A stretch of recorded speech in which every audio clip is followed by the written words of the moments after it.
네, 이렇게 또 인사드립니다. 2025년 상승을 이끄는 강자들. 안녕하세요. 저는 최규윤입니다. 오늘 이 시간 아마 보시면 후회하지 않지 않을까 생각해 봅니다. 왜냐? 저희는 정말 방송에서 그 어디서도 할 수 없는 그런 이야기로 이 시간을 꽉 채워보려고 합니다. 오늘 세 분 함께 하시는데요. 각자 소개 부탁드립니다. 네, 안녕하십니까. 김정철입니다. 반갑습니다. 누구라고요? 김정철입니다. 김정철 본부장 함께 하시고요. 네. 네, 시청자 여러분들 반갑습니다. 예, 천윤재입니다. 네, 우리 천윤재 대표 함께 하시고요. 네, 안녕하세요. 김동희 팀장이라고 합니다. 네, 자기 PR시던데 PR이 네. 없으시네요. 요즘 PR하고 싶은데 지금 PR할 상황인가 우리 현재 경제나 증권 상황이 그래서 좀 PR하는 것보다 여러분들한테 좀 더 좋은 정보를 빨리빨리 많이 드리는 게 그래요. 더 좋다. 저희가 생각하고 있습니다. 이렇게 특집으로 또 만났어요. 네. 그런데 오늘은 정말로 저희 제작진이 요구하는 게 그 어디서도 할 수 없는 이야기를 했으면 좋겠다. 정말 이거는 진짜 들을 수 없는 이야기. 네. 나 오늘 가슴 속에 뭐 하나 쓰고 있다. 언제든지 불려가면 되겠다. 이런 마음으로 지금 방송을 이 시간을 꽉 채워달라고 하는데 각오 짧게 한마디씩 듣고 본격적인 이야기 해보면 어떨까 싶습니다. 네, 사실 정규 방송에서 제가 하고 싶은 얘기를 많이 못했어요. 그러니까 그래요? 너무 세고 그러니까 세고. 이제 MC님이 많이 이제 다운 많이 누르고, 시켜주고 네. 그러다 보니까 이제 그랬는데 오늘 그 얘기를 뭐 다 푼다기보다는 이제 그걸 좀 여러분들한테 좀 도움이 될 수 있는 얘기들을 주로 특히 이제 트럼프 쪽에서 할 얘기가 좀 많거든요. 트럼프 쪽에서. 네, 그래서 제가 향후 트럼프 취임 이후에 향후 경제가 어떻게 변하는지 그다음에 증권시장 어떻게 될 건지에 대해서 좀 얘기를 드리는 과정에서 좀 약간 수위가 높은 얘기가 나올 수도 그래요. 있습니다. 근데 이런 네. 부분도 좀 이해해 주시고 좋습니다. 의견이라고 좀 생각하고 감안해 주시면 좋을 것 같다. 오늘 김정철 본부장은 트럼프의 이야기가 나올 때마다 좀 집중을 해봐라. 이렇게 좀 네. 인식하면 될 것 같고요. 네. 우리 천윤재 대표도 한 말씀 해주시죠. 하고. 일단 뭐 우리 김정철 본부장님께서 이렇게 시황적인 부분으로 좀 세게 이야기한다 하면은 저는 그동안 좀 경주마에서는 정규 방송에서 다루지 못했었던 네. 우리가 개별 종목을 공략하는 좀 공략 팁. 공약. 예, 너무 우리가 거시경제적으로 경주마는 좀 돌아가다 보니까 경주마는 왜 그런지 모르겠어요. 네네. 거시경제만 계속 보고 맞아요. 대박 천국을 안 그러거든요. 맞아요. 그렇기 때문에 우리가 실질적으로 시청자분들께서 알고 싶어하는 내용은 또 종목의 또 공략 팁이 분명히 존재한다고 중요하죠. 생각하기 중요하죠. 때문에 네. 오늘 특집 방송이기 때문에 종목의 그리고 업종의 공략 팁을 저는 좀 공유해 보도록 하겠습니다. 그래요. 그러면은 우리 천윤재 대표 이야기 들으면은 내 계좌가 확실히 달라지나요? 시장 지수 수익률보다는 높아질 수 있다라고 그래요. 예, 생각합니다. 지수 수익률 너무 낮잖아요. 그렇지 않아요? 어찌 되었던 내 이야기만 오늘 좀 집중을 해주면 내 계좌가 불려진다. 충분히 기대해 볼 만합니다. 자, 우리 마지막 김동희 팀장은 상대적으로 굉장히 세 분 중에 가장 네, 영하시잖아요. 맞습니다. 네, 그냥 액면만 보셔도 그렇기 네. 때문에 뭔가 센세이션함이 좀 네. 기대를 해봅니다. 아무래도 뭐 미국 증시에 비해서 한국 증시가 전망이 밝지는 않아요. 밝지는 않은데 그럼에도 불구하고 좀 좋은 종목들을 찾는 뭐 관점이나 아니면 뭐 증권사 리포트들을 좀 활용하는 방법 뭐 이런 것들 좀 알고 계신다라고 하면 네. 충분히 이런 하락장 속에서도 빛을 발할 수가 있거든요. 그래서 그런 것들을 위주로 좀 팁을 드리고 싶어서 이따가 말씀드리도록 하겠습니다. 우리 김동희 팀장님은 아직 좀 방송 같아요. 네, 그렇죠. 좀, 네, 맞아. 약간 좀 방송에서 네. 경주마 하는 주제 순간 죄송합니다. 경주마 하나? 대박 천국 중인가? 뭐 이런 생각을 들었는데 어찌 되었던 저희 제작진이 고르고 선별해서 야, 이분들 셋이면은 뭔가 우리 뭐 하늘 오늘 사고 한번 치겠다라는 마음으로 준비를 했으니까 자, 지금부터 본격적으로 달려가 보도록 하겠습니다. 자, 첫 번째 2024년도 이제 마무리가 되어 가고 있습니다. 오늘이 저희가 지금 녹화하는 이 시간이 21일입니다. 이제 연말 얼마 남지 않았는데 일단 산타랠리는 없는 것 같아요. 네, 산타는 스킵했죠 우리. 산타랠리는 없고 어쨌든 좀 1월 말에 또 연휴가 있으니까 까치랠리가 좀 오지 않을까. 네. 그리고 벚꽃랠리라도 왔으면 좋겠다. 뭐 이런 생각. 제가 요새 밀고 있는 말들이에요. 딴 데서 좀 써먹어 주세요. 근데 벚꽃하고 장미 랠리는 올 것 같은 생각을. 장미는 6월입니다. 네. 벚꽃은 그때 3월이고. 정도 되면 랠리는 한번 올 수 있다. 그때쯤 돼야. 왜냐면 까치 랠리는 이제 까치 랠리 시작하려고 하면 이제 트럼프가 취임하기 때문에 그러니까 트럼프가 취임하기 전에 이미 긴급 조치들을 지금 준비해 놓은 것들이 서서히 나오고 있는데 충격적입니다 거의. 그래서 제가 봤을 때는 까치 랠리를 아마 트럼프가 좀 까치를 다 잡아가지 않을까 약간 이런 생각도 좀 있어서. 저희가 잠시 후에 2025년에 전망을 해볼 텐데 일단 까치랠리보다는 장미랠리나 벚꽃랠리 쪽에는 가능하지 않겠느냐 이런 네. 말씀해 주셨어요. 왜냐하면 또 우리가 김정철 본부장이 주목을 해야 되는 게 올 7월입니다. 강연회 때 12월에 우리 시장 폭락할 것이다. 하락할 것이다. 이런 예측을 하셨다. 그때 돌 맞을 뻔했어요. 네, 사실 네. 제가 그 강연회를 하고 나서 네. 그 다음 주에 트럼프가 피습당하고 주가가 대폭락이 시작했거든요. 그래요. 근데 이제 그러면서 다시 올라오긴 했는데 제가 얘기 들었던 거는 이제 사실 미국의 포커스가 있었어요. 사실은 미국의 포커스가 있었고 대선쯤에 이제 제 예상은 틀렸죠. 사실 저는 해리스가 아슬아슬하게 이길 경우 미국에서 내전 날 수 있다. 트럼프가 가만히 있지는 않을 거다. 이제 트럼프가 압도적으로 이기면서 시장이 좀 그래도 버텼다. 그래요. 약간 이렇게 보고 있었는데 그러면서 이제 하는 얘기가 제가 경주말 내내 나오면서 한 번도 시장을 좋게 본 적이 한 번도 없습니다. 그러니까 주변 분들이 다 무슨 비관론자냐 저 사람은. 근데 중요한 건 맞췄잖아요. 근데 이제 중요한 거는 제가 12월 9일 날 12월 9일 날 이제 제가 얘기한 거는 바닥이다. 라고 얘기했던 게 이제 주 포인트가 뭐였냐면 이제 우리나라에서 개인 이제 그 12월 9일 날 그날 이제 개인 투자자들이 1조 2천억 투매가 나왔었고 그래요. 두 번째 사유는 이제 이게 계엄 탄핵 전국이었는데 그 다음 주에 탄핵이 가결될 걸로 저는 예상을 했고 그 분위기를 외국인 투자자들이 그걸 읽었다고 보고 있거든요. 그래서 그 분위기를 읽으면서 결국은 이제 좀 탄핵이 되면서 불확실성이 조금 가결되면서 파면된 건 아니지만 그러면서 이제 불확실성이 좀 제거되면서 좀 올라오는 국면이었다라고 좀 보고 있는데 이게 이제 한 주가 또 지나니까 분위기 또 많이 좀 바뀌었어요. 또 이제 외국인 그러니까 우리가 보는 시각은 중요치 않거든요. 외국인 투자자가 보는 시각이 제일 중요한데 이제 저는 이제 복꽃이나 장미 랠리를 좀 그나마 좀 기대해 보는 건 뭐냐면 만약에 이게 이제 헌재로 넘어간 상황이잖아요. 이 상황이 네. 헌재로 넘어가면은 지금 계엄 탄핵 뭐 내라 논란 많은데 이게 만약에 넘어가서 만약에 파면이 만약에 안 될 경우를 한번 생각해 보시면 그래요. 사실 끔찍합니다. 왜냐하면 만약에 파면이 안 되면 이제 이런 상황이 되는 거예요. 우리나라 대통령은 누가 되든 간에 1년에 한 번씩 계엄하는 거죠. 그래요. 그러다 보면 1년에 한 번씩 계엄해서 성공하면 그러니까 실패하면 반역이고 성공하면 혁명이거든요. 근데 본부장님 지금 이렇게 네. 말씀하시면요. 네. 오늘 저희가 준비한 내용을 다 말씀하시는 거거든요. 네, 그렇기 때문에 그런 상황이기 때문에 네. 저는 이제 파면이 만약에 그게 나오면 그래요. 그러면 그 얘기 복꽃 장미 랠리가 나오지 않을까라는 잠시 생각을 후에 하는 겁니다. 잠시 후에 여쭤보긴 할 텐데 네. 어쨌든 제 질문은 대단하다였습니다. 그걸 네. 맞힌 게 대단하다 했는데 이게 굉장히 이게 쭉 오늘 하실 말씀을 요약을 해주셨습니다. 자, 보시는 분들 아시겠지만 오늘 이런 얘기, 이런 얘기를 저희 방송에서 쭉 해주실 거니까 요약집이다 이렇게 보시면 될 것 같고 어쨌든 7월에 오늘 12월에 우리 시장이 폭락할 거라는 걸 강연에부터 예측을 하셔서 굉장히 많은 지탄을 받으셨는데 어쨌든 지금은 결국 요새 유행하는 네. 뭔가 맞추는 사람이 되었다 이런 근데 이제 평가를 좀 드려봅니다. 비관론자가 전 비관론자는 아닌데 그래요. 비관론자는 아닌데 이제 비관론자가 이제 좀 그나마 좀 괜찮았던 건 뭐냐면 시장이 그런데 틀려서 오르잖아요. 그러면 뭐라고 많이 하진 않아요. 그래요. 예, 근데 이제 만약에 맞추면 더 욕을 먹는 약간 그런 상황인 거죠. 어쨌든 뭐 맞춰서 대단하다는 말씀 이렇게 겸손하게 네. 최대한 포장을 스스로 해주셔서 말씀해 주셨는데 대단하다 이렇게 전 정리를 하겠고 자 2024년도 총평 한번 한 분씩 들어볼 텐데 먼저 우리 김정철 본부장 말씀하셨으니까 우리 천윤재 대표께 먼저 총평을 여쭤보겠습니다. 2024년 네네. 한마디로 어떤 시장이었어요? 한 줄로 한번 평가를 해주시죠. 한 줄로. 한 줄로 욕 빼고 다 됩니다. 평가하자면요. 꼴배기 싫다. 꼴배기 싫다. 네, 이렇게 평가하고 싶습니다. 확 와닿네요. 네네. 꼴배기 싫다. 왜냐하면 우리가 코스피 지수가 1월 시작할 때 2,645포인트에서 시작했거든요. 네. 그리고 지금 이번 주 기준이지만 12월 3주차죠. 지금 기준으로는 2,404포인트 마감이에요. 꼴배기 싫을 수밖에 없죠. 꼴배기 싫다. 내려와 버렸기 때문에. 근데 저는 우리 김정철 본부장님께서 이 직전에 말씀 뭐 하신 게 장미 랠리가 가능하다고 했나요? 6월입니다. 네. 장미 랠리, 복골 랠리 정도. 벚꽃 벚꽃 랠리 랠리. 3, 4월. 저는 이렇게 말할게요.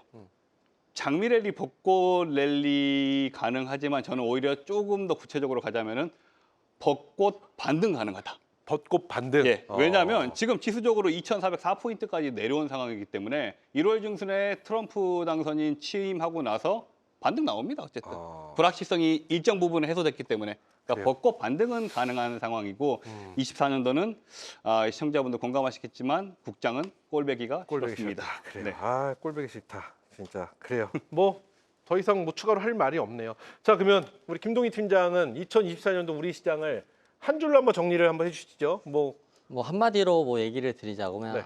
영어로 욕해도 괜찮습니까? 영어도 안 되면 욕은 영어. 우리가 욕까지는 좀 너무 그럴 것 같고요. 쉐더 뭐 이 정도까지 나오고 네. 진짜 최악이었습니다. 최악이었는데 이게 내년에 좀 좋아질 수 있는 부분을 좀 찾자라고 하면 전혀 없거든요. 그래서 여전히 유종의 미도 거둘 수 없을 것으로 보여져서 연말까지 뭐 이제 30일까지 장이 열리는데 네. 그 전까지는 좀 하락 추세가 아마 지속될 거라서 뭐 여전히 최악이었다라고 말씀을 드릴 수밖에 없는 장이었습니다. 좋습니다. 우리 김동희 팀장의 2024년도 우리 시장을 한 줄로 하면 삐 하면 제작진이 이렇게 만들지 않을까 네. 싶습니다. 마지막으로 우리 김정철 본부장은 2024년도 우리 시장을 한마디로 말씀하시면 어떤 시장이었어요? 최근에 이제 외신에서 우리나라 평가를 했던 내용의 한 문장이 있는데 네, 뭐가요? 이제 그 지난주에 이제 좀 이슈였는데 그게 이제 A Powerful of Display Solidarity라고 해서 약간 연대의 힘, 연대의 힘이 중요하다라는 부분을 좀 강조를 했거든요. 근데 그 부분을 어떻게 강조를 했냐면 우리나라 그 탄핵 집회 보면서 해외 외신들이 얘기하는 그 포인트가 있었어요. 그러니까 연대한다라는, 그러니까 정치적으로 어디를 편들어서 연대한다는 얘기는 아니고요. 네, 네, 제가 얘기 드리는 연대는 뭐냐면 개인 투자자분들이 연대를 해야 되는 시점인데 연대가 안 되는 하였다. 특히 이제 미국 같은 경우가 계속 지금 IRA 법안으로 해서 미국에 투자를 해야 되고 그런 상황이다 보니까 그럼 미국 기업, 우리나라 기업이 미국에서 투자를 하고 있고 그럼 우리나라의 내수나 이런 쪽은 전혀 돌아가지 않는 상황에서 그럼 개인 투자자들은 그러면 기업에다가 소비를 하느냐? 개인 투자자들도 소비 안 하고 이제 우리나라 투자 안 하는 거죠. 그러니까 서로가 서로 적이 된 상황인 거죠. 그래서 저는 이 연대를 다시 찾는 게 중요하다. 찾는 포인트가 2025년에 좀 왔으면 좋겠다. 그런 상황에서 연대가 조금 낮아졌는데 2024년에 그 부분이 좀 빠진 게 좀 2025년에 채웠으면 좋겠다. 약간 이런 부분을 좀 생각을 해봤습니다. 뭐 약간 경제적인 관점도 있지만 그거보다는 좀 뭐 전반적인 국가의 관점으로 좀 시장을 좀 평가해 주신 것 같습니다. 뭐 동의할 수 있습니다. 그 정도 그렇게 뭐 어차피 평가는 나의 몫이기 때문에 그런 평가도 충분히 공감합니다. 자, 2024년도에 대한 총평을 저희가 들어봤는데 저희가 키워드를 오늘 3개를 준비했습니다. 그래서 하나씩 키워드를 말씀을 드릴 때마다 그 키워드에 대한 토크를 해야지 안 그러면 이 이야기가 어디로 갈지 모르거든요. 네. 그래서 첫 번째 키워드 보여주시죠. 요겁니다. 네. 금리 피크아웃. 피크아웃. 금리 피크아웃이란 제가 일을 계속 시키는 거예요. 제작진이 그냥 요거 그대로 올릴까봐 뭔가 있는 것처럼. 자, 금리 피크아웃이 첫 번째 키워드입니다. 미국 금리 최고점을 찍고 서서히 내려오고 있습니다. 근데 미국 주식은 다시 한번 연고점을 또 갱신하고 달려가고 있고 우리는 도대체 뭐가 피크아웃인지라는 어색함이. 피크를 간 적이 없죠. 그렇죠. 피크를 피크를 간 적이 없고 아웃만. 네. 어. 내내 아웃만 하고 있는데 일단 뭐 제가 간단하게 얘기 드리자면 그래요. 이제 올해 금리 인하할 거라는 건 이제 다들 알고 계셨던 거고. 근데 이제 마지막 인하한 게 이제 미 연준에서 인하한 게 이제 최근에 이제 12월 달에 인하했고요. 그게 이제 4.5가 된 겁니다. 1% 네. 빠져가지고. 이제 최근 시장 분위기는 그럼 내년, 내후년 속도가 어떻게 되느냐. 근데 그럼 4번에서 2번 줄고 2026년은 2번에서 1번 줄고 뭐 이런 거는 사실 중요치 않은데 지금 상황에서 그런 부분들이 다 일시적으로 지금 반영돼 있다. 이렇게 좀 보시면 좋을 것 같고요. 저는 금리 피크아웃을 논하면 반드시 이 꼴로 따라가야 되는 게 뭐냐면 달러 피크아웃입니다. 달러 피크아웃. 네. 네. 근데 지금 달러 강하죠. 달러 너무 비싸요. 네. 근데 지금 달러 강한 이유는 저는 이제 달러 거의 마지막 이제 우리 등이라고 보고 예측 한번 해보죠. 달러 네. 이거 환율 얼마까지 올라갈 거라고 보세요? 저는 이제 이게 거의 마지막이라고 보시면 될 것 그러면 같아요. 지금 마지막이 1,450원 네. 이 정도 선. 네. 두 분의 의견은요? 제가 2주 전, 3주 전 경주마에서 1,450원 상승 가능하다고 말씀드렸거든요. 확인되나요? 저희 다시 보기로 확인해 네, 다시 보기 확인됩니다. 확인 예, 한번. 확인되는데 네, 우리가 1,449원까지 갔었죠. 네. 끝이 왔죠 이제. 끝이 이거 왔다. 넘어가면 안 됩니다. 1,450원이다.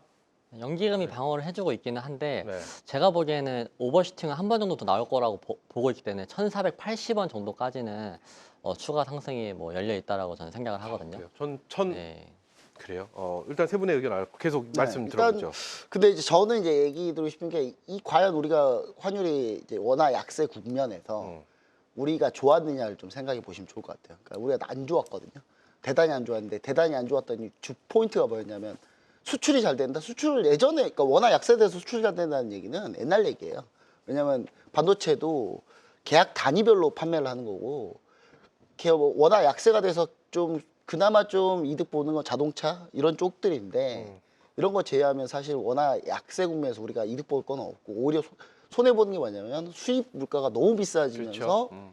기업들이 너무 안 좋은 상황인데 그 중에 직격탄 맞은 게 바로 케미칼 쪽, 화학 쪽인데 특히 롯데케미칼 너무 안 좋잖아요. 뭐 중국에서는 반덤핑 얘기 나오고 반덤핑이고 있어요. 네. 중국은 지금 밀어내기 하고 있는. 근데 상황이고. 그렇게 했는데 우리가 나온 정책이 더 재밌어요. 우리는 거기다 관세로 뭐 대응을 하면 되겠다라고 하는데 이게 과연 이게 말이 맞는 건지. 관세로 대응하면 결국 물가를 계속 올리는 그렇죠, 네. 거밖에 안 되는 거기 때문에 제일 중요한 포인트는 이건 것 같습니다. 저는 이제 한국은행이 정책을 완전히 실패했거든요. 근데 저는 한국은행 이창용 총재가 뭐 정부 얘기는 하고 싶지 않은데 문재인 대통령이 뽑은 분이에요.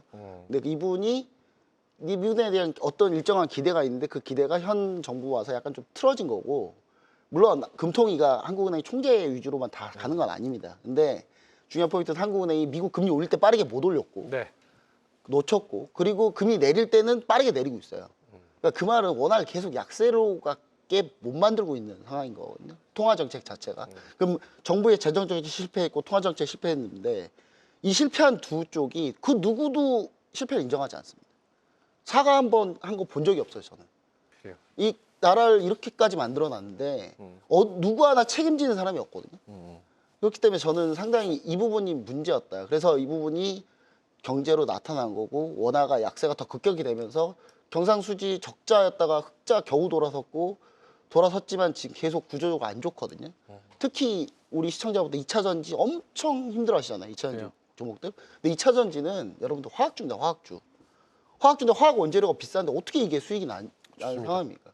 그래서 저는 근본적으로 환율 정책 자체가 잘못됐다. 그래서 저는 금리 피크아웃, 미국이 금리 피크아웃 되면 사실 달러가 내려가는 게 맞고 미국에서 특히 트럼프가 주로 기조하는 게 뭐냐면 약달러를 만들어서 그 약달러로 미국 제조업을 살린 다음에 미국 제조업이 살아나서 내가 일자리를 당신들한테 주겠다가 주 컨셉인데 트럼프가 집권을 하게 되면 결국은 약달러 기조로 갈 수밖에 없다. 그러면 피크아웃이 맞다라는 거고 그렇게 되면 저는 이제 원화가 다시 반등하는 국면이 분명히 올 텐데 이게 이제 한 가지 전제가 다 깔려 있습니다. 딱 한 가지 전제. 우리가 정치적 불확실성이 완전히 제거돼야 된다는 게 전제입니다. 좋습니다. 그 얘기도 잠시 후에 좀 해보도록 하겠습니다. 뭐 말씀을 쭉 해주셨는데 우리 천유재 대표의 의견도 좀 궁금합니다. 저는 이 금리 굉장히 중요하죠. 네네. 금리 너무너무 중요하죠. 외국인들의 매도세가 계속되는 이유 또한 우리가 너무 금리도 높고 제가 외국인의 입장이라도 이렇게 높은 금리에서 손이 안 나가는 건 좀 당연한 현실이 아닌가 싶은데요. 여러 가지로 좀 힘든 우리 국장이 아닐까 싶습니다. 이 피크아웃, 금리 피크아웃 어떤 의견을 갖고 계시는지 한번 짧게 여쭤볼까요?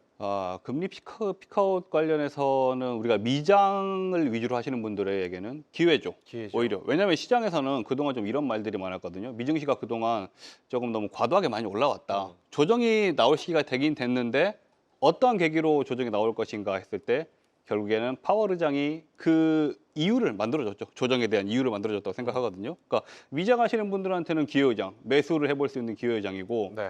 우리 국장하시는 분들한테는 이러나 저러나 언제나 안 좋은 장의 연속이었기 때문에 뭐 저는 뭐 크게 우리가 지금 금리가 피크아웃 된다고 해서 더 안 좋아질 일은 있겠느냐. 하지만 우리 시청자분들께서 조금 쉽게 접근할 방법은 있어요. 네, 뭐가 있을까요? 어떤 지점이냐면은 뭐 금리와 증시가 어떤 식으로 연동하는지 나는 잘 모르겠다 했을 때 이 부분만 체크하시면 됩니다. 우리가 최근에 국내 코스피 지수가 2,500포인트 한번 네, 찍고 네. 내려왔었죠. 2,500포인트 찍었을 때 우리나라 국내 우리가 환율이 1,435원대였어요. 1,435원. 예, 지금은 1,499원대죠. 음. 그러니까 금리가 1,440원대 이하로 내려와주면 지수는 2,400포인트 후반대로 올라가줄 수 있는 거예요. 네, 네. 쉽게 생각해서 우리가 환율의 지금 동향만 보고서도 환율이 지금 1,400원대 초반단으로 떨어지는구나, 1,300원대 후반단으로 내려와 주는구나라만 확인하신다면은 고민할 필요도 없죠. 대표적인 우량주들 반등 매수로도 기술적인 반등을 노리고 들어가셔도 지금 크게 큰 수익 바라시면 안 되고요. 그래요. 하지만 짧게는 수익이 충분히 날 수 있는 구간이기 때문에 그 부분만 조금 보시면 되실 것 같고 금리 피크아웃에 대해서 너무 크게 걱정 안 하셔도 될 것 같다라고 하는 게 어차피 별거 없는 장이었고 계속 안 좋았습니다. 악재는 다 노출이 됐습니다. 그래요. 이제는 올라가야죠. 좋습니다. 예, 이 부분만 좀 체크하시면서 하시면 좋을 것 같습니다. 좋습니다. 그럼 우리 김동희 팀장한테 이렇게 한번 여쭤볼게요. 미국 지금 뭐 국장을 떠나서 네. 미국 주식 하시는 분도 굉장히 많아요. 제 주변에서도 그래요. 코인 하시는 분도 솔직히 너무 많고 네. 국장에 대한 매력이 없다. 근데 이 지금 미국 국장은 연일 최고가를 경신하면서 이제 다 오지 않았나 하면 또 한 번 또 올라가더라고요. 그래서 맞아요. 계속해서 신고가를 갈아치우고 있어요. 계속해서 이게 이어질 것이라고 보시는지 이것도 좀 궁금해요. 그래서 지금 미국 주식 하시는 분 이제라도 나 미국 거 해야 되는 거 아니야라는 분도 있고 제 네. 옆에 이제 미국 거 다 왔어. 이제 국장으로 갈 때가 됐어. 금리만 조금 낮춰지면 네. 나 이거 국장 갈 거야 하시는 분도 계시거든요. 어떤 의견을 갖고 계실까요? 미국 증시는 일단 내년에 상고하저 흐름으로 상고하죠. 네. 네. 2년 연속 적중률이 가장 높았던 탐리도 뭐 근거가 있겠죠. 근거가 있는데 S&P 500을 기준으로 일단은 7천까지는 갈 수 있다라고 보고 있어요. 왜냐하면 트럼프가 취임을 하고 나서 감세를 해주고 그다음에 규제 완화를 통해서 중소형주 위주 트럼프 1기 때도 중소형주 위주로 많이 잘 올라왔거든요. 네네. 그런 것들에 대한 수혜를 입을 수가 있고 그리고 채권이랑 현금에서 충분히 주식으로 들어올 수 있는 자금도 여전히 남아 있고 그리고 제가 한 몇 주 전에 지금 자산 시장의 대장은 비트코인이다라고 말씀을 드렸는데 비트코인만 안 꺾이면 제가 보기에는 큰 조정장은 하반기쯤에 옵니다. 하반기쯤에 오는 이유는 하반기에는 아무래도 그 이제 2년 연속 지금 강하게 올라왔던 시장들이 3년 차 하반기에 무너지는 징크스가 꼭 있었어요. 미국장이. 네, 미국장이. 이런 거는 과거 통계들을 봤었을 때는 무조건 징크스가 왔었던 거고 그리고 도지 뭐 일론 머스크의 그 효율 네네. 거기에 이제 수장으로 앉았는데 아마 칼춤을 출 것으로 보여지고 있어요. 그렇게 되면 뭐 GDP나 이런 쪽으로 영향을 받을 수가 있고 그리고 트럼프의 관세 정책이 제가 알기로는 3분기부터 좀 제대로 시작이 되는 걸로 알고 있거든요. 뭐 중국에 대해서는 취임하자마자 바로 뭐 공격적으로 갈 수는 있겠지만 적어도 관세에 대한 부분은 한 내년도 3분기부터 진행될 예정이기 때문에 상고하저의 흐름으로 좀 보시면 좋을 것 같고 그리고 금리 피크아웃 말을 하면 사실 한국이 깜짝 금리 인하를 했잖아요. 근데 이게 네네. 너무 잘못됐죠. 한국은 지금 뭐 AI 투자도 너무 잘 안 되고 그리고 과거에 뭐 초고속 인터넷, 반도체 이때 초고속 인터넷이 1999년도에 10조 원 정도 투자를 했어요. 근데 현재 AI 쪽으로 R&D 예산을 9.4조 원 정도밖에 안 해놓은 상태에서 27년도까지거든요. 3년 남았는데 그때에 비해서 1999년도에 10조랑 지금 27년도까지의 9.4조 원은 굉장히 갭이 큽니다. 그래요. 그런 와중에서 지금 국장은 좀 깜짝 금리 인하는 너무 내수 부진과 부동산 쪽으로 좀 받쳐주려는 금리 인하였기 때문에 저희 한국 증시 쪽으로는 좋지 않았다 생각을 하고 근데 있습니다. 우리 이렇게 말씀대로 들어보면 상반기까지는 미국 주식 보시다가 하반기에는 우리 국내 주식을 좀 보시는 게 어떻겠느냐라는 의미로 해석이 되긴 하는데 네, 근데 보면 우리가 미국 주식 잘 나갈 때는 디커플링이에요. 맞아요. 그 미국이 빠지면 커플링이에요. 맞아요. 그래서 우리는 안 되고 안 되고 여기는 잘 되다 안 되다 뭐 이렇게 되는 거거든요. 지금 네. 현실을 보면. 코스피가 사실 PBR이 거의 0.8 수준이거든 지금. 네네. 그래서 여기에서 빠져나가는 경우는 좀 드물었어요. 뭐 금융위기 때도 0.8에서 올라왔고 뭐 코로나 때 잠깐 빠졌다가 올라왔는데 그래서 이 구간은 좀 필수적으로 좀 지켜주지 않는다라고 하면 한국 증시는 사실 조금 더 계속해서 소외될 수밖에 없기는 하거든요.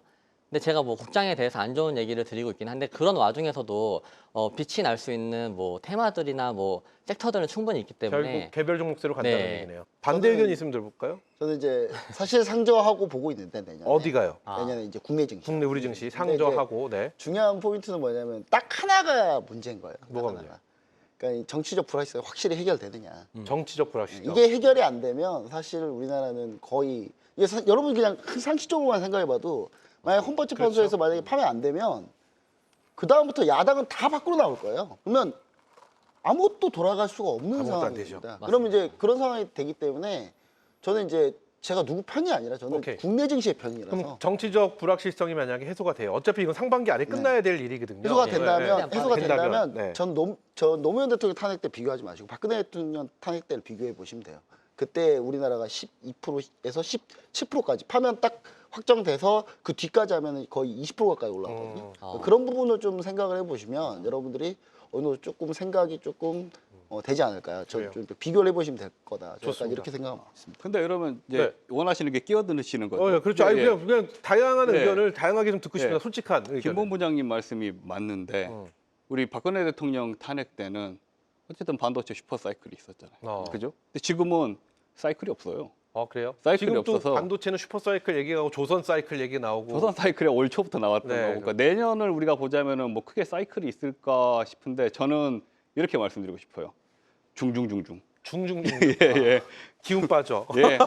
빠지는 건 아니고 네, 그냥 기운이 쭉 빠지네요. 오르락 내리락. 아니 근데 이거는 맞죠. 왜냐면 네. 개인적인 의견으로서 중중중 그럴 수 있죠. 예, 충분히. 네. 중중중중 하면은 25년도 12월 달에 제 말이 맞을 겁니다. 저는 24년도에 예. 우리 시장이 제일 힘들었던 이유 중에 하나가 다양한 게 있지만 모멘텀이 없어서예요. 맞아요. 시장의 모멘텀 뭐 갖고 가서 외국에서 한국의 매력도를 어필하고 모멘텀이 없으니까 당연히 투심은 사라지는 거 당연하고 거기에 환율 높아지는데 정치적인 리스크가 끼어들었어요. 네. 이 누가 우리 시장에 대해서 한국 매력 있어.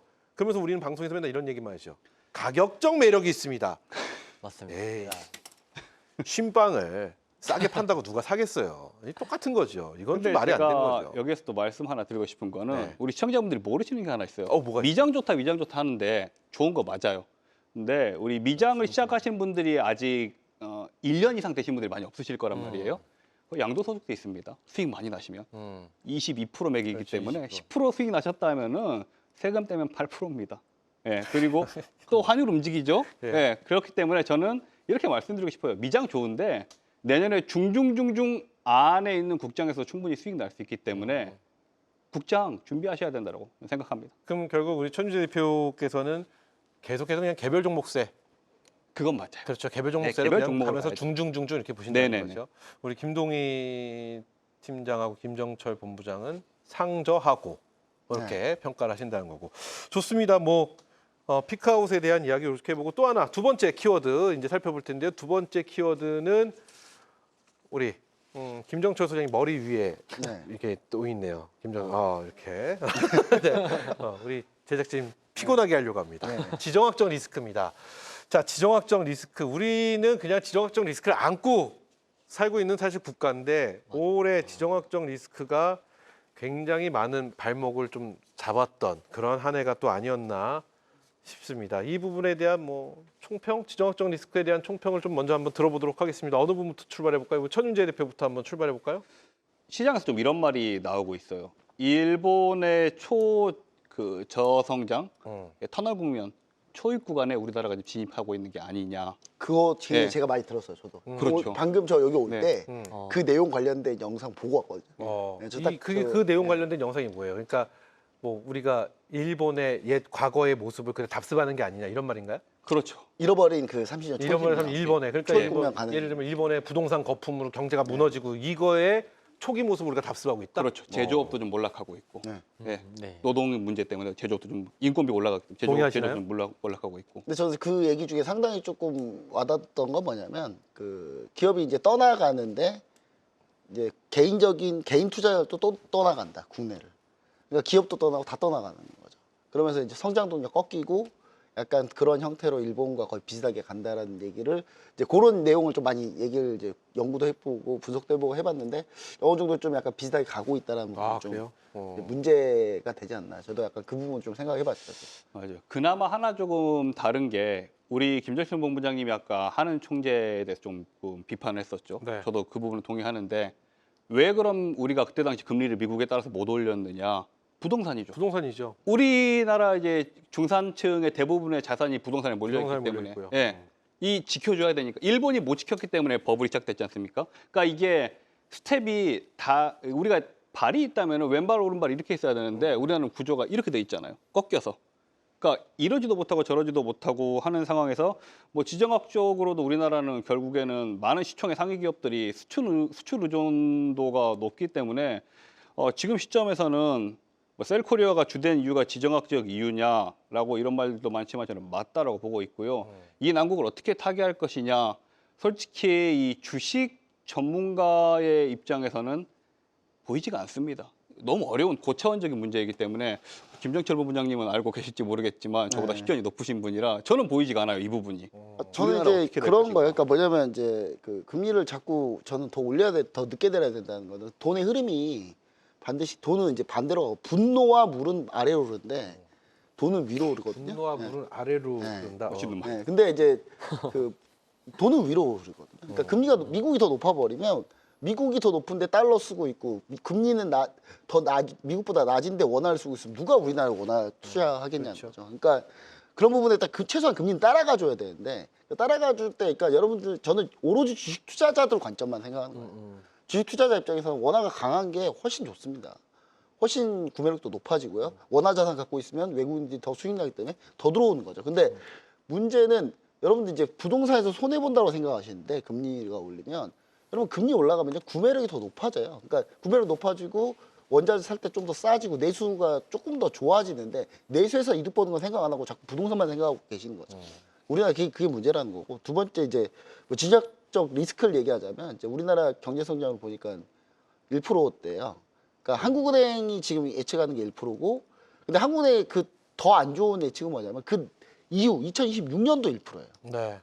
이거 2년 연속, 3년 연속 이렇게 1%대 쭉 가는 게 2008년 글로벌 금융위기랑 2020년 코로나 잠깐 이때 말고 없어요. 지금. 그렇죠. 그러면은 1%대면은 외국인들이 투자할 가치를 못 느끼는 거죠. 그렇죠. 사실 성장성이 네, 없으니까. 아예 없으니까. 그렇죠. 네. 명목은 1%좀 넘지만 실질 성장률은 거의 없다고 보시는 게 맞는 거고. 그리고 그렇게 되면서 이제 우리나라 문제가 상당히 좀 많이 이슈화 돼서 이제 저는 근본적으로 우리나라가 애초에 초반에 환율 정책이 잘못되다 보니까 그래요. 경상수지 적자나고 적자나니까 이 부분 계속 문제가 돼서 결국 원화는 더 약세가 되고 이런 식으로 계속 끌고 와서 지금 현재 지정학적 문제가 더 많이 발생한 상태이고요. 그러다 보니까 이제 중소기업들 우리나라 근본적 산업 자체가 외국에서 원자재 끌어와서 그 끌어온 거 가지고 만들어서 대기업한테 납품해서 대기업이 수출하는 구조거든요. 원자재 끌어오는 중소기업들은 다 망가진 거예요, 올해. 좋습니다. 우리 김동인 팀장님께도 여쭤볼 텐데 일단 지정학적 리스크를 저희가 네.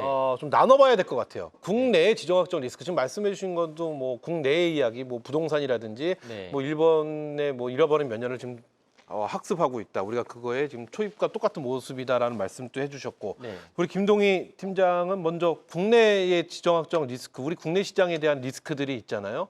그런 부분 여러 가지 쪽으로 지정학적 리스크에 대한 걱정이 많긴 합니다. 우리 김동희 팀장은 어떻게 생각하시는지 국외도 좋고요, 국내도 좋습니다. 어떤 시선을 갖고 계실까요? 최근에 뭐 지정학적 리스크라고 하면 당연히 미중 갈등인데 네. 저는 미중 갈등이 이번 트럼프 2기에도 지속되고 다음번 정권에서도 지속될 수 있다라고 보고 있는 게 어쨌든 좀 최첨단 기술로 좀 들어가자고 하면 EUV 장비가 ASML 최첨단 장비인데 이거를 미국에서 막아놨어요. 중국한테 못 들어가게. 근데 중국이 DUV 장비라고 진짜 EUV 장비로 한 번 하면 끝날 걸 10번 정도 해야 그 칩을 만들 수가 있거든요. 근데 이런 걸로 7나노 그 반도체 그 최첨단 칩을 만들어 놓은 상태예요. 그러니까 이 중국에서 어마어마한 투자를 해주고 정부에서 지원을 해주다 보니까 이런 엄청 안 좋은 장비로도 AI 칩을 만들고 근데 그 AI 칩이 심지어 작동이 잘 돼요. 자율주행도 되고 막 여러 군데 들어가서 실제로 쓰이고 있어요. 근데 수율이 워낙 안 좋다 보니까 지금 뭐 상용화는 못 하고 있는데 근데 이거를 만약에 미국에서 중국한테 규제를 풀었을 때 뭐 대만의 TSMC 뭐 이런 갈등 말고 뭐 이런 쪽을 좀 깊게 생각을 해보자고 하면 중국이 뭐 군사도 그렇고 기술도 그렇고 경쟁도 그렇고 패권을 미국을 따라잡을 수 있게끔 발전할 수 있는 역량을 가진 나라예요. 그렇기 때문에 미국이 계속해서 제재를 가할 거기 때문에 이거는 대내외적으로 계속해서 국내 주식 하시는 분들은 가지고 가셔야 되는 게 왜 가지고 가셔야 되냐면 고환율과 이제 친해져야 돼요. 이게 1,400원대, 1,300원 뭐 중반대를 내년에도 아마 못 내려갈 것 같아요. 근데 내후년에도 내려갈 수 있다라고 전 생각을 하지는 않거든요. 그래서 고환율과 좀 친해져야 된다라는 관점을 가지고 가시는 게 그래요. 좋을 것 같다라고 일단 말씀을 드리겠습니다. 다음 키워드로 넘어가 보겠습니다. 다음 키워드는 바로 이겁니다. 보십시오. AI네요. AI 정말 할 말이 너무 많습니다. 뭐 일단 엔비디아부터 시작해서 최근에 브로드컴까지 AI. 맞습니다. AI로 시작해서 AI로 끝난 우리 시장. 2024년에 AI 이거 좀 어떻게 좀 봐야 되는지 2025년에도 AI는 계속 열풍은 계속될 것 같은데 2024년도에 우리의 AI는 성공적인 건가요? 아니면 실패한 건가요? 실패했는데 단도직입적으로. 네. 실패는 했죠. 실패했는데 이제 삼성전자의 실패가 우리나라의 실패다 보니까 왜냐하면 삼성전자가 HBM을 결국은 전 말까지도 콜 통과한다는 얘기를 못 들을 것 같아서 저는. 근데 문제는 뭐냐면 AI가 사실 전반적인 시장이 깔아앉지 않는 게 제일 중요하거든요. 근데 그러면 삼성전자 언제든지 HBM 다시 올라가서 뭐 HBM4에서 갈 수도 있는 거고요. 그런데 이제 그럼 미국에서 AI 시장이 꺼지느냐? 그래서 상당히 사람들이 많이 걱정을 했죠. 저도 걱정을 많이 했어요. 이렇게 킬러 앱이 안 나오는데 AI에서 킬러 앱 여러분 생각나는 게 뭐 있으세요? 챗GPT 말고 어떤 게 있으실까요? 없죠. 아직 그러니까 없어요. AI가 눈앞에 보여지지가 않으니까 좀 네. 감흥이 그래서 없나? 불안한 건데 네, 이번 3분기 실적을 보시면은 네. AI 소프트웨어 회사들이 실적이 다 좋습니다. 음, 근데 그런 부분들을 다 AI가 침투해 있어요, 전부 다. 저는 최근에 저 개인적으로 얘기 드리자면 KBS 네. 잘 안 보거든요. 근데 KBS를 최근에 다시 봤는데 뭘 봤냐면 네. 우리나라 조선업계에서 AI를 활용하는 것들이 조선? 나왔는데 예, 네, 네. 엄청나게 활용하고 있어요. 그러니까 AI 소프트웨어들을 개발해서 그러니까 배를 만들 때 배를 미리 AI로 만들어 놔요. 그러니까 거기서 선이 얼마나 깔리고 그 시행착오를 줄이는 거죠. 비용을 줄이는 거죠. 그렇게 해서. 그러다 보니까 경쟁력이 높아지는 거고. 저는 이런 부분들을 깔리고 있다고 보고 있어서 저는 AI 소프트웨어 쪽에서 실적이 계속 꺼지지 않는 한 AI가 계속 될 수 있다. 그래서 저희는 이제 포커스를 AI 너무 하드웨어 쪽으로 너무 보지 마시고 그 질문을 좀 드리고 싶었어요. 소프트웨어 쪽으로 보는 게 좋다.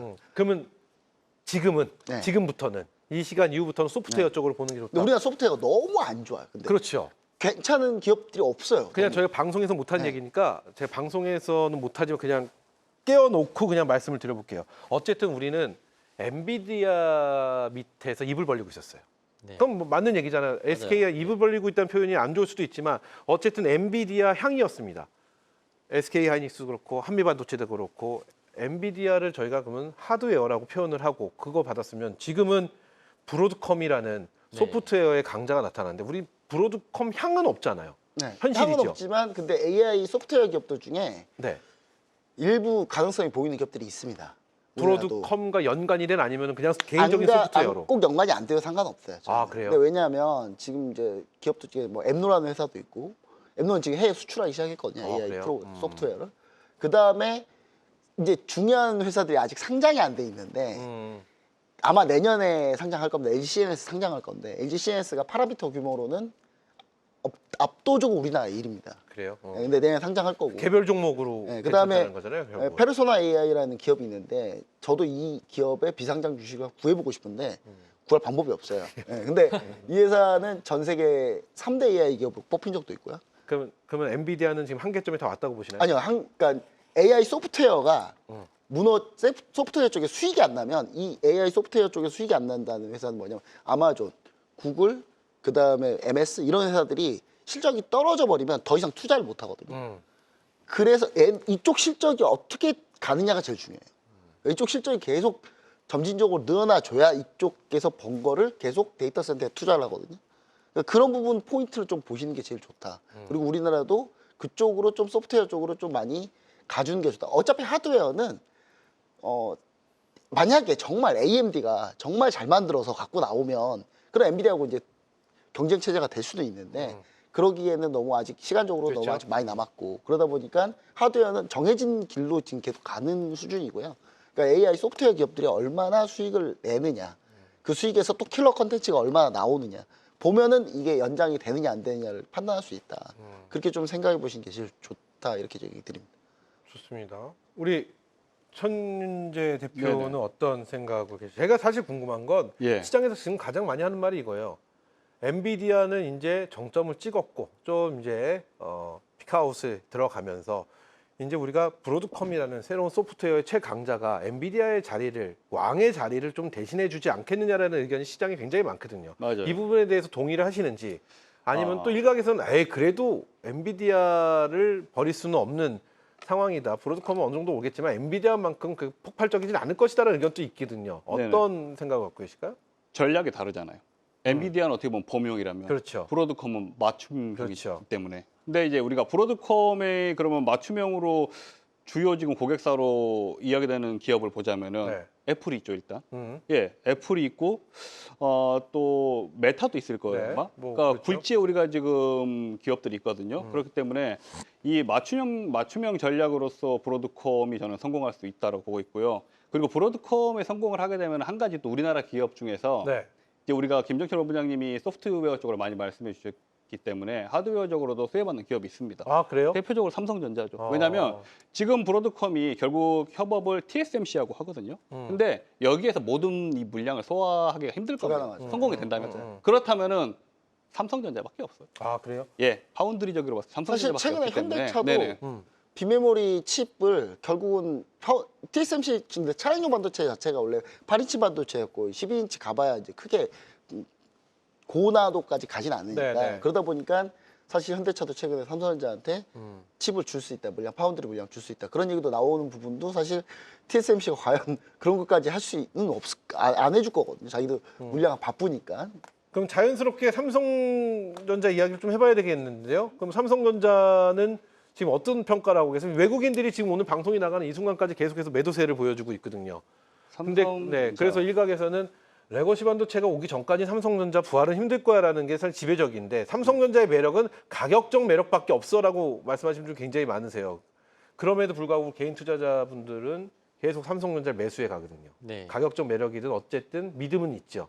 삼성전자 무너지면 우리나라 무너지는 거야라는 그런 믿음에 계속 매수를 하고 계시는데 어떤 평가를 하고 계실까요? 그럼? 삼성전자 같은 경우에는 이제 뭐 HBM3E까지는 뭐 솔직히 망했다라고 해야 되죠. 우리 주가적으로 봤을 때. 그렇다면은 내년에 이제 엔비디아 새 제품에 쓰일 것으로 예상되는 HBM4 이 부분은 삼성전자가 할 수 있느냐 없느냐에 달렸는데 그 이 부분은 이제 시황적인 부분인 거고 기술적으로는 뭐 더 빠지면 우리나라 망하는 거 아닙니까? 그래요? 그래서 예, 삼성전자 기술적으로는 괜찮다? 가격적으로는 괜찮다라고 보고 있습니다. 그럼 엔비디아, SK 하이닉스, 예. 그럼 브로드컴의 삼성전자 이렇게 봐도 될까요?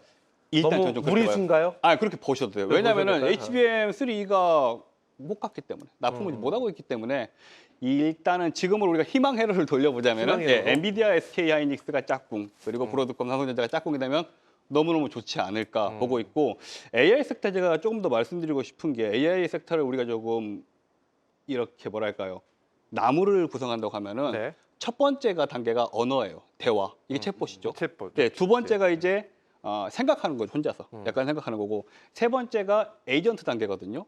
실행하는 부분. 근데 이 부분에 있어서 이 에이전트 단계 부분에 있어서 우리가 지금 눈에 보이는 게 하나 있습니다.